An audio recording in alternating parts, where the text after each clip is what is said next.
collection update. It's been about 6 months since I've done a full collection walkthrough. So join me in today's video to walk through the new studio and also a complete collection update.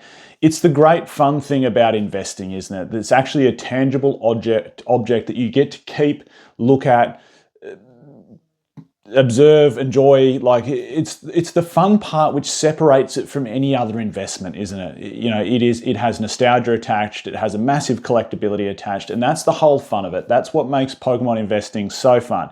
So join me in a collection update. Now you probably notice this big wall behind me every time I film. Here it is. It's got Elite Trainer boxes, booster boxes, and a few other products along it. Everyone always says you need to get a Destined Rivals. You need to get a Destined Rivals in the frame, but there is actually one here. There's one chilling right there.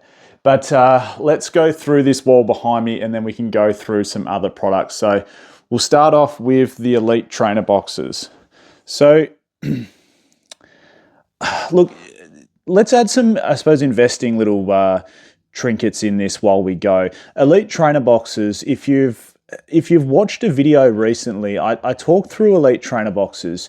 And essentially what I talked through when it came to Elite Trainer boxes is how more often than not, regular Elite Trainer boxes, this isn't Pokemon Center ones, have been outperforming their booster box counterparts, which is really interesting. And I always talk through, look, there are some downsides to Elite Trainer boxes, you know, they're a bit more difficult to store, etc. The plastic can be quite flimsy. Even look at this Fusion Strike one. So there's a tiny, tiny little rip there. It's just weaker plastic, isn't it? But let's go through it. Each one of these rows is 2 deep. So you can see at the bottom, obviously Shining Fates, right next to Paldean Fates. I probably should have Hidden Fates as a little trio there, but it's chilling elsewhere. What else have we even got behind here? I think there's just Prismatic. Yeah, there's 3 Prismatics hiding behind there. Shrouded Fable is a really nice looking box, and I think that's what they got right when it comes to Scarlet and Violet era, just how good the Elite Trainer boxes look once again. Because if you look at some other Elite Trainer boxes from other eras, I mean, Shining Fates, quite dull. Burning Shadows, quite dull. But you look at Shrouded Fable, you look at the Paradox Rift Elite Trainer boxes, they're actually really nice looking Elite Trainer boxes. But second shelf up, yeah, Shrouded Fable, the big dog, 25th anniversary, these are starting to climb up in price a fair bit now. And again, behind here, I think there's, believe it or not, a couple more Prismatic Evolutions. Moving up, Astral Radiance, one of my favorite sets from the whole Sword and Shield era. I love the trainer gallery inside that. Fusion Strike, Mew Elite Trainer box, and yeah, it bugs me a little bit. And the question always becomes, here's I guess a little bit of investing talk, is, you know, what cost or what price does having a couple little marks in the plastic take away from the overall price of these Elite Trainer boxes? And the answer is a little bit. Like, people, when it comes to these getting older and more expensive, it's almost like a graded card versus a raw card. The better condition something is in, it does add more value to it. Chilling Rain, there we go, a little price sticker on it. That's Australian dollars, by the way. 75 Australian dollars when that was new. What do we got behind here? I think a few Crown Zenith, maybe another Astral. Yeah, 2 Astral Radiance. Moving up, there's a couple of bigger ones chilling here. Lost Thunder, which is a really, really nice looking artwork. And that's the thing, like Sun and Moon had some really, really good looking Elite Trainer boxes, and then Sword and Shield seemed to drop off a little bit with the artwork. Speaking of really good looking Elite Trainer boxes, this Celestial Storm one, people always ask me where I got these from. A viewer reached out, it was very, very kind of him. He sent me a couple. Apologise, can't remember the name of the store or if he's even still doing it. If he is, I hope it's going well, because these just add a little bit to the collectability of it. Tells you when the set came out and fits the Elite Trainer box in there really, really nicely. Evolutions, I don't think I actually have anything behind there. No, I don't. We'll keep moving along though. We don't want to make this video half hour long, as much as I love to look at other people's collection videos. Paradox Rift, a couple of 151 Obsidian Flames. What's behind there? Maybe Hidden Fates. Brilliant Stars behind there. Yeah, a couple 151s. Lost Origin, more Prismatic behind there. Crown Zenith. Again, there's one of those Elite Trainer box cases that I was talking about. Now, with all these, you can put every single part of your collection inside the Collector app, which is today's video sponsor. It makes it so easy. Like, you can log on to My Collector and you'll see that my whole collection is added in there. And it just looks straight away at market pricing for you and adds it straight in, like its previous eBay sold listings. So that is arguably the best way to get accurate data on what something's selling for, is previous eBay sold listings. So you can put all your singles, all your sealed straight into of course, the collector app, and bang, you've got your whole collection inside there. Total values will be inside there. Again, there's another one of those. Elite trainer boxes that I was talking about. Moving along, we got a few more over here. What have we got? Silver Tempest. They could have. Imagine if we had Lugia back on the artwork. Silver Tempest, both scarlet and violet bases.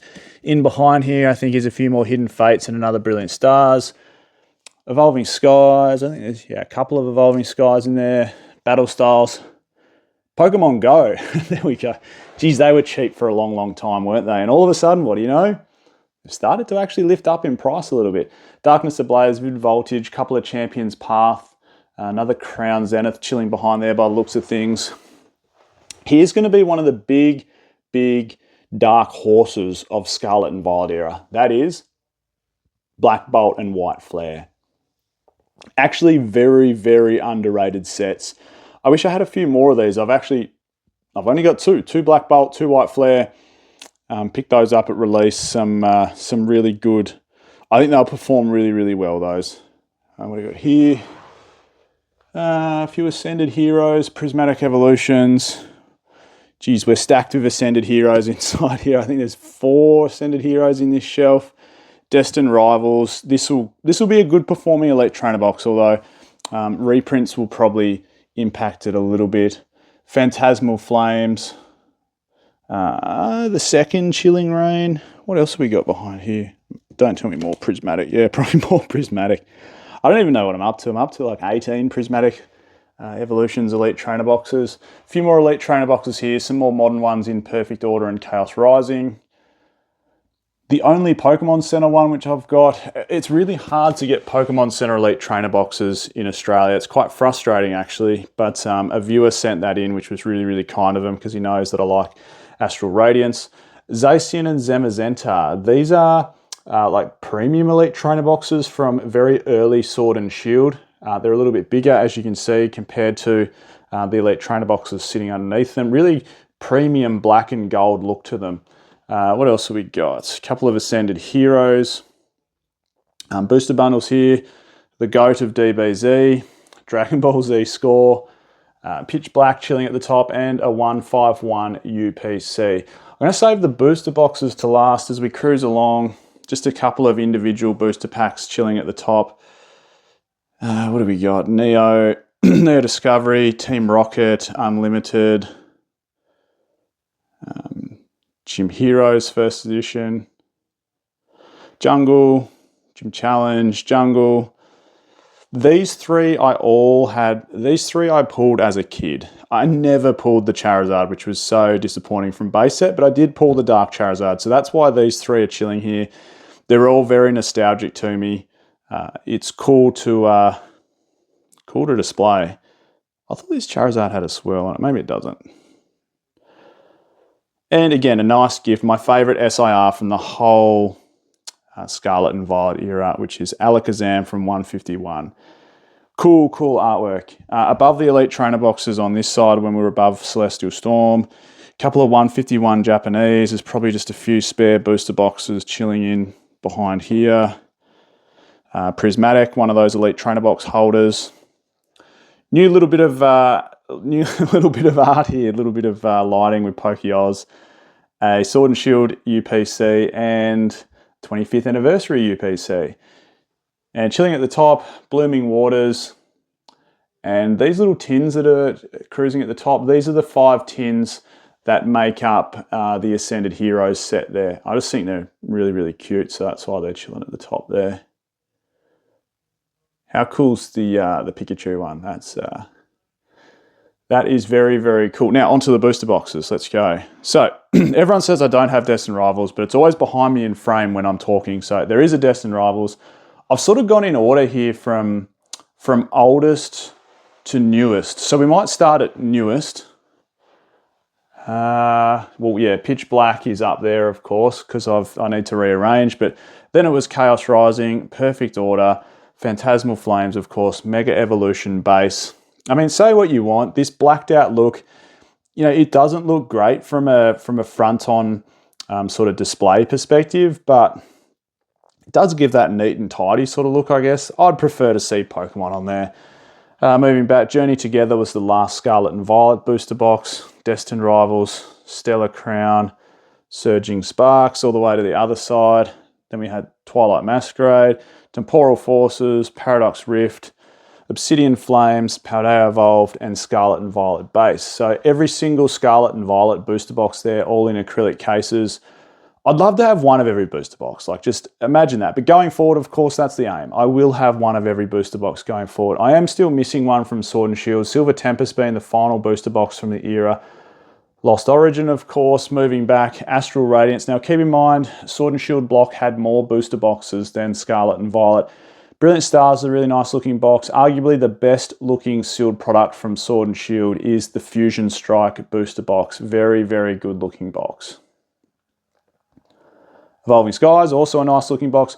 Notice how these three actually have some color to them, and then on in the Sword and Shield and the Scarlet and Violet era, there was only white on top there, whereas see how it's pink on Fusion Strike, of course, that sort of yellowy green on Evolving, blue on Chilling, sort of a off mauve color on Battle Styles, and Vivid Voltage, Darkness Ablaze. The one I'm missing, you probably guessed, is Rebel Clash. I don't have it. I'm sort of tempted to pull the trigger on one. We'll see how we go. There's probably some better buys out there from a purely investment standpoint.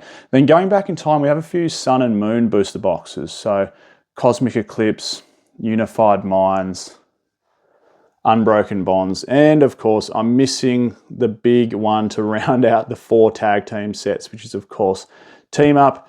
And there is a Sun and Moon Burning Shadows box here.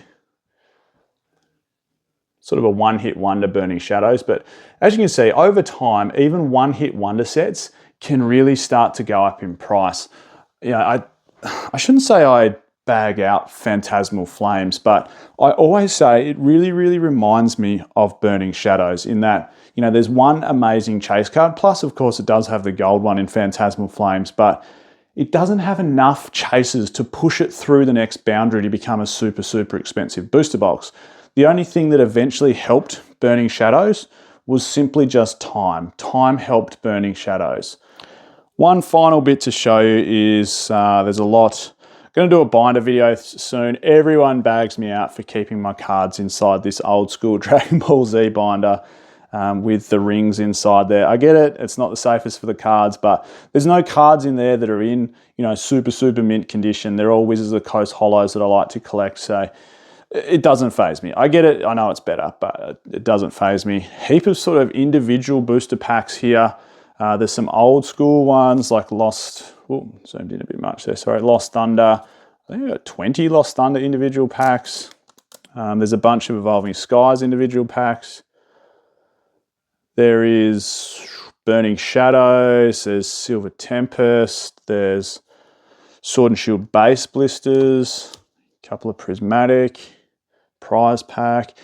They're all 3-pack blisters in behind there. There's a bunch of, stuff in there. There's Evo Skies, there's Fusion Strike, there's a heap of Brilliant Stars, a bit more 151.